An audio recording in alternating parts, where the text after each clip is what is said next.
let's talk about confidence. And I don't mean that loud, showy kind of confidence. I mean the real deal. That quiet, steady self-trust that helps you navigate pretty much anything life decides to throw at you. So today, we're going to break down a practical blueprint for building it from the inside out. You know that feeling, right? Where you walk into a room or maybe a new job and it just feels like everyone else has it all figured out. Like they got handed some secret instruction manual at birth and you're just winging it. Well, if that sounds familiar, guess what? You are so not alone. It turns out roughly 70% of people feel that way at some point in their lives. That little voice in your head telling you you're an imposter? Yeah, it's basically the human condition. But here is the absolute game changer, the one thing I really want you to take away from this. Confidence is not a personality trait. It's not something some people are born with and others aren't.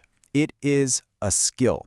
And like any skill, you can learn it, you can practice it, and you can get better at it. So here's how we're going to do it. First, we'll get clear on what real confidence actually is. Then we'll unpack the 6 core pillars that form its foundation. We'll get into building your inner world, then your outer world, and finally, we'll talk about how to make it all last. All right, first things first. What are we even talking about when we say real confidence? Let's bust some myths. See, real confidence has nothing to do with being the loudest person in the room. And it's definitely not about being fearless. It's actually much deeper than that. It's a quiet self-trust.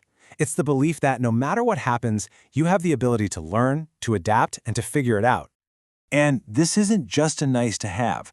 As Norman Vincent Peale put it, this kind of humble, reasonable confidence, it's pretty much essential if you want to be successful and happy. So what's the difference in real life? Well, on one side, you have confident people. They're the ones cheering for others, they're willing to try new things, and when they mess up, they own it. On the other side, well, that's where you see judgment, fear of change, and a lot of finger-pointing. It's really a choice between a mindset of growth and one that's totally stuck. So how do we build that growth mindset? How do we get there? It all starts with a blueprint built on 6 core pillars. These 6 are everything: capability, integrity, connection, contribution, courage, and growth. Seriously, think of these as the absolute bedrock, the roots that are going to anchor your confidence and make sure it doesn't get knocked over by the first storm that comes along. We're going to tackle these in 2 parts, and it makes sense to start with the internal work first, right? So let's dive into building your inner world with pillars 1, 2, and 6.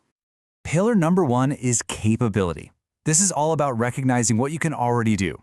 You don't have to be an expert. It's about trusting your ability to figure things out. So actually make a list of your strengths, celebrate your wins, even the tiny ones. And most importantly, remind yourself of all the hard things you've already gotten through. You're basically building an evidence file for your brain that proves you're capable. Then comes integrity. This is huge. When your actions on the outside actually line up with your values on the inside, your confidence becomes solid. It's not a performance anymore. It's authentic because you're just being you. And that brings us to pillar 6, growth, which is all about the stories you tell yourself. That inner critic can be so loud, right? It says things like, I can't handle this. But you can learn to reframe it. You can say, I can do this. I just have to try. When it says, I mess everything up, you can respond with, mistakes are how I learn. This is the work right here. Okay, so once we start shoring up our inner world, it's time to connect that to the outside. The next 3 pillars are all about action and connection. Let's talk about courage. Remember, confidence is not the absence of fear. It's feeling the fear and doing it anyway. So how do you do that? Simple. First, just admit that you're scared. Don't fight it. Second, break down the scary thing into the smallest possible steps. And third, just take one. That's it. Take one tiny, brave step. Pillar number 3 is connection. You know, confidence doesn't just grow in a vacuum. The people we surround ourselves with matter a lot. So pay attention. Who lifts you up and who drains you? Get closer to the lifters. And it's okay to set boundaries with the drainers.